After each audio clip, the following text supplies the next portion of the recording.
দাদা শেষ করি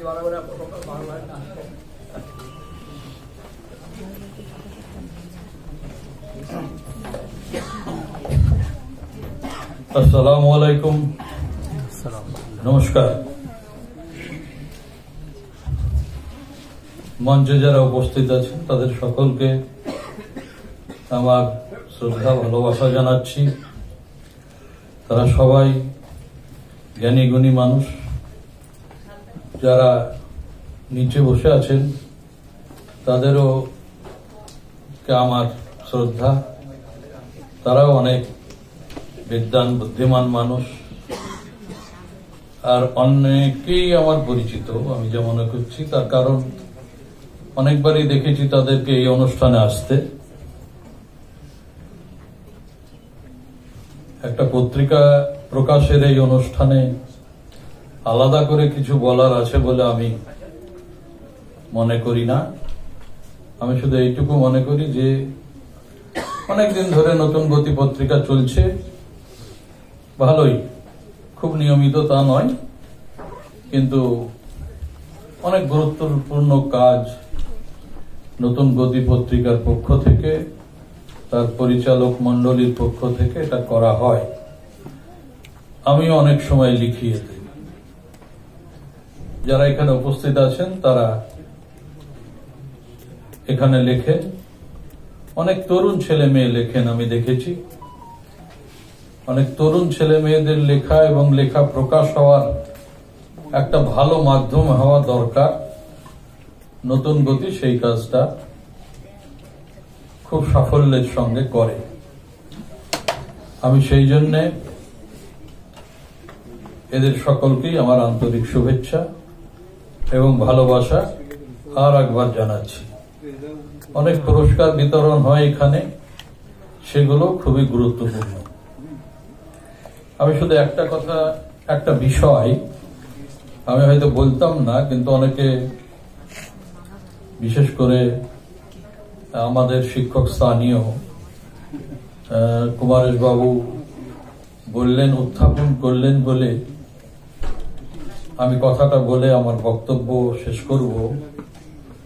সেটা হচ্ছে এই যে আজকে সত্যি একটা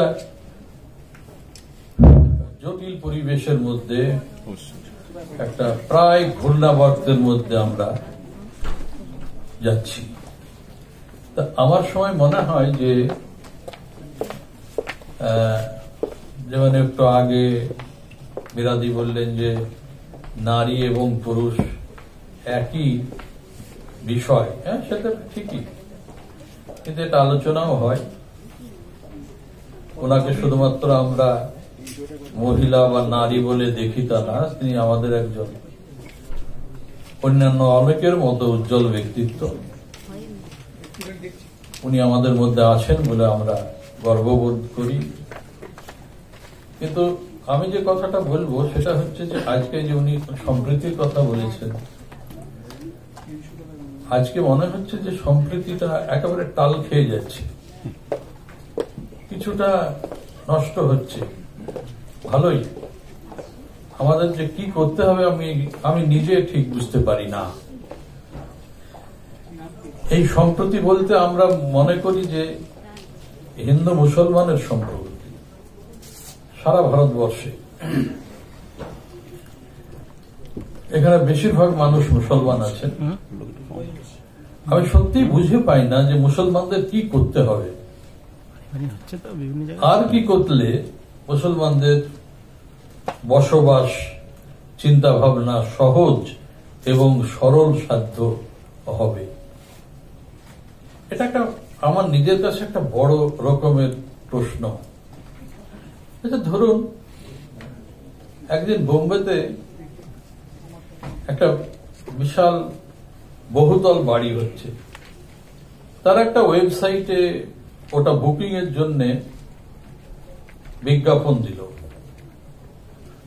সেইখানে তারা লিখে দিল যে মুসলমানরা এখানে দরখাস্ত করবেন না, করতে পারবেন না। আপনারা জানেন সারা দেশ জুড়ে তার প্রতিবাদ হয়েছিল, প্রতিবাদ হয়নি তা না। তারপরে ওই সংস্থাটি ওই বিজ্ঞাপনটি সরিয়ে দিয়েছিল কিন্তু কোনো মুসলমানকে দেয়নি। ঠিক ব্রিটিশ আমলে কোন কোন বাড়িতে এবং ইউরোপিয়ান ক্লাবে একটা পোস্টার থাকতো, dogs and Indian are not allowed. কুকুর এবং ভারতীয়রা ভিতরে যেতে পারবে না। ঠিক বোম্বেতে এরকম হয়েছিল। 2 নম্বর, বাঙালি বলে বা বাংলাদেশি বলে কিছু মানুষকে তাড়িয়ে দেওয়া হচ্ছে। তারা কিন্তু বেশিরভাগ মুসলমান। বোম্বেতে একসময় ব্যাপক হতো, এখন কম হচ্ছে, কিন্তু এখন নতুন ঢং হয়েছে, এরা সব বাংলাদেশি, বাংলা বলবে, কিন্তু এর মধ্যে 90% মুসলমান। এবং আসামে যা হচ্ছে সেটা আরো মারাত্মক। আচ্ছা, একজন এখানে বললেন, বোধ হয়, আমি ঠিক খেয়াল করলাম না, পশ্চিমবাংলার কথা বললেন। আমি কেন এত বেশি উদ্বিগ্ন হয়েছি,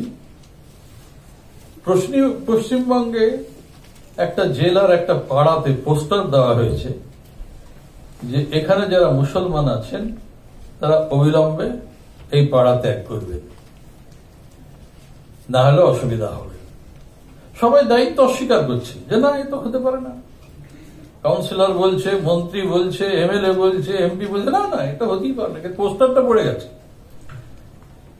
এবং এসডিও বলছে না, আমরা ব্যবস্থা নেব। কি ব্যবস্থা?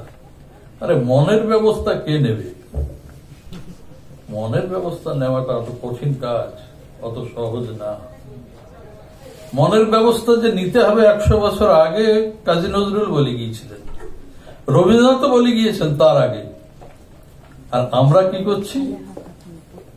আমরা এই পোস্টার ছিটিয়ে বেড়াচ্ছি, বিজ্ঞাপন দিয়ে বেড়াচ্ছি। ঠিক ইংরেজ এটা কাজ করতো, কিন্তু এত পড়ালেখা করে, এত বিদ্বান হয়ে, এত নামের পাশে ডিগ্রি নিয়ে কি হলো? সাহিত্য আলোচনা তো হবেই, এটা ভালো জিনিস, কিন্তু মনের মিল হবে? মনের মিলের জন্য আসুন চেষ্টা করে যাই। আমরা সবাই মানুষ, যেটা মিরাজি বললে, এই মনুষ্যত্ব নিয়ে জাগতে হবে। এগুলো আমার আক্ষেপের কথা, আমার কোনো অভিযোগের কথা নয়, আমার কোনো প্রশ্নের কথা নয়। এই আক্ষেপ নিয়ে হয়তো চলে যেতে হবে, মিনহা খালাকনাকুম, একদিন পড়া হবে আমার জন্য, কিন্তু এই আক্ষেপ যেন আমরা মেটানোর জন্য কিছুটা এগিয়ে যেতে পারি। সবাই আমার নমস্কার এবং আদাব গ্রহণ করবেন। খুদা হাফেজ।